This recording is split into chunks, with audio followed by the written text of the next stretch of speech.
నిజామాబాద్ జిల్లాలో మొరం అక్రమ రవాణా యథేచ్ఛగా కొనసాగుతుందన్న ఆరోపణలు ఉన్నాయి.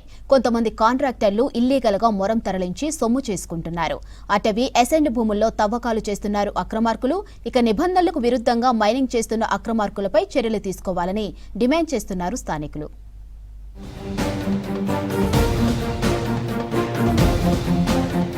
నిజామాబాద్ జిల్లాలో మొరం అక్రమ రవాణాపై తీవ్ర ఆరోపణలు వినపడుతున్నాయి. అటవీ అసైన్డ్ భూముల్లో యథేచ్ఛగా తవ్వకాలు చేస్తున్నారు అక్రమార్కులు. నిబంధనలకు విరుద్ధంగా మైనింగ్ చేస్తున్నారన్న విమర్శలు ఉన్నాయి. నిజామాబాద్ రూరల్ మండలంతో పాటు మోపాల్, డిచ్పల్లి, దర్పల్లి, ఇందల్వాయి, జక్రాన్పల్లి మండలాల్లో తవ్వకాలు జరుగుతున్నాయి. అధికారులు వేబిల్లులు జారీ చేసి చేతులు దులుపుకుంటున్నారని విమర్శలు ఉన్నాయి.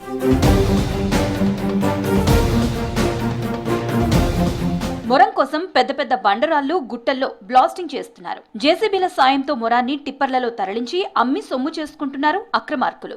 మొరాన్ని తవ్వుతూ దర్జాగా వ్యాపారం చేస్తున్నారు. పగటి సమయంలో ప్రైవేటు పనులకు మట్టిని తరలించి అమ్మి సొమ్ము చేసుకుంటున్నారు. రాజకీయ అండతోనే కాంట్రాక్టర్లు ఇష్టారాజ్యంగా వ్యవహరిస్తున్నారని ఆరోపిస్తున్నారు స్థానికులు. ఇప్పుడు ఇదే గుండారము మనం మల్కాపూర్ గురించి తీసుకున్నాం. ఇంత పెద్ద గుట్ట పోయింది. గుట్టకి అక్కడ పక్కకి వెళ్తే మొత్తం గుట్ట పోయింది. ఇగో ఇక్కడ పక్కకి వెళ్తే మొత్తం వెళ్ళిపోయింది. ఏమీ లేదు అక్కడ. పొలాలు మామూలు గ్రౌండ్ లెవెల్ వస్తే రేపు పొద్దున పొలం వేసుకోవచ్చు, ఎవరైనా కబ్జా చేసుకోవచ్చు. కాబట్టి ప్రభుత్వాన్ని డిమాండ్ చేసేది అక్రమ మైనింగ్ చేస్తూ ప్రభుత్వానికి కట్టాల్సిన సీనరీ ఛార్జ్ కట్టడం వాళ్ళ మీద చర్యలేంటి? ఈ జిల్లాలో కొత్త రోడ్లు ఏమైనా అయినాయా? కొత్త బ్రిడ్జ్లు ఏమైనా అయినాయా? మరి ఇక్కడ ఇంతగానో మొరం ఎక్కడికి పోతుంది? ప్రతిరోజు మట్టి రవాణా జోరుగా సాగుతోంది. ఈ మొరం దందాపై జిల్లా ఉన్నత అధికారులు చూసి చూడనట్లు వ్యవహరిస్తున్నారనే విమర్శలున్నాయి.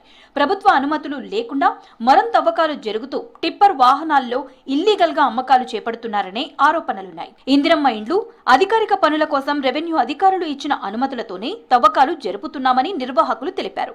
తాము పట్టా భూముల్లో అధికారుల అనుమతులు తీసుకుని తవ్వకాలు చేసి మొరం సరఫరా చేస్తున్నామని చెప్పారు కాంట్రాక్టర్లు. బాజాప్తా ఎంఆర్ఓ వేబిల్స్, టెంపరీ వేబిల్స్ ఇస్తున్నారు. అది కూడా ఇందిరమ్మ ఇల్లు కొట్టడం జరుగుతుంది. ఇందిరమ్మ ఇళ్ళకి కానీ ఏదైనా చిన్న చిన్న అపార్ట్మెంట్స్ కానీ దీనికి వస్తున్నాం. అటువంటి డబ్బులు ఇవ్వకపోతే ఇవన్నీ నాటకాలు చేస్తారు బీజేపీ వాళ్ళు. మేము లేవల్గా తీసి అందులో వెళ్ళినటువంటి మొరం ఎత్తుకపోయి మేము ఇందిరమ్మ ఇళ్ళ వారికి ఇస్తున్నాం. మీరు పట్టా పాస్బుక్లు ఉంటేనే తీయండి, గవర్నమెంట్ దాంట్లో తీయకూడదు అని చెప్పి మాకు పట్టా పాస్బుక్లు మేమే పోయి చెప్పి ఎంఆర్ఓ గారికి ఇచ్చి దాని ద్వారా మేము ఆ మొరం తీసుకొని మేము ఉపాధి పొందుతున్నాం. నిజామాబాద్ రూరల్ నియోజకవర్గంలో మొరం అక్రమ తవ్వకాలపై అధికారులు నజర్ పెట్టాలంటున్నారు స్థానికులు.